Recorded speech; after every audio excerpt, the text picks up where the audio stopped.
শান্তি, ওম শান্তি, ওম শান্তি।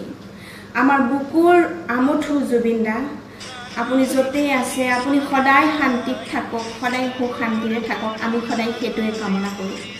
ছিংগাপুৰ নৰ্থ ইষ্ট ফেষ্টিভেলত অংশগ্ৰহণ কৰিবলৈ গৈ সাগৰত সাঁতোৰা সময়তে প্ৰাণ হেৰাই যোৱা আমাৰ বুকুৰ আমঠু সকলোৰে মৰমৰ শিল্পী জুবিন দা মৃত শৰীৰ এতিয়া গুৱাহাটীত আহি পাইছেহি, কিন্তু তেওঁ আহিছে সম্পূৰ্ণ নীৰৱে নীৰৱে নিস্তব্ধে।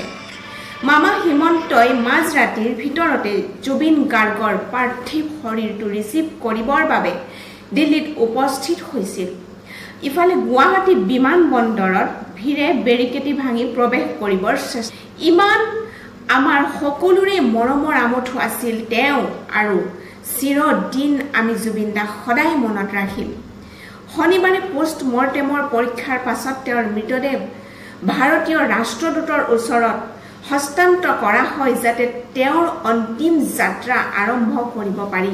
বিশেষ বিমানখনত গায়কজনৰ মৃতদেহক গুৱাহাটীলৈ লৈ অনা হৈছে আজি ৰাতিপুৱাই।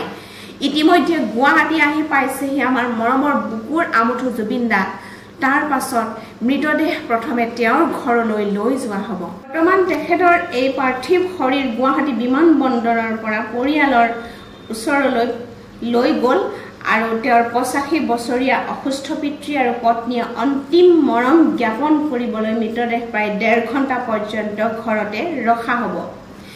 ইফালে ৰবিবাৰে পুৱা অৰ্থাৎ আজি গুৱাহাটীৰ লোকপ্ৰিয় গোপীনাথ বৰদলৈ আন্তঃৰাষ্ট্ৰীয় বিমানবন্দৰত ভক্তসকলে অপেক্ষা কৰি থকা অৱস্থাত হঠাতে বেৰিকেডি ভাঙি ভিতৰলৈ প্ৰৱেশৰ চেষ্টা কৰে।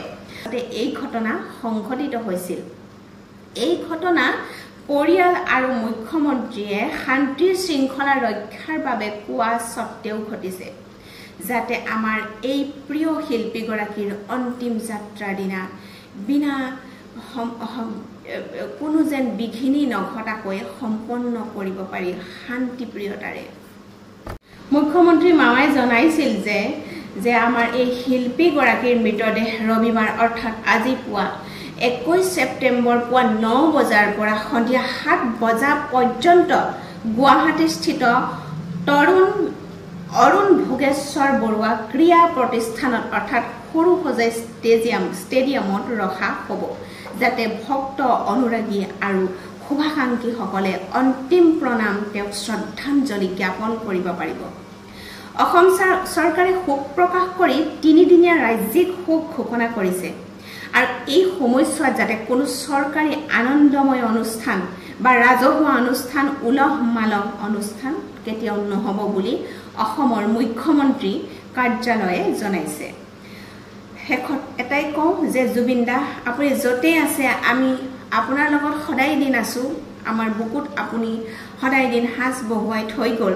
আপুনি সদায় চিৰশান্তিত থাকক, আৰু আমাৰ এই মৰমৰ বৌজনীক, গৰিমা বৌজনীক, সহজ সৰল বৌজনীক যেন আপোনালোকে সদায় দিন তেওঁক জীয়াই থাকিবলৈ শক্তি দিয়ক। শেষত মোৰ ভিডিঅ'টো এটা লাইক ছাবস্ক্ৰাইব কৰি দিয়ক আৰু ওম শান্তি লিখি দিয়ক। ধন্যবাদ।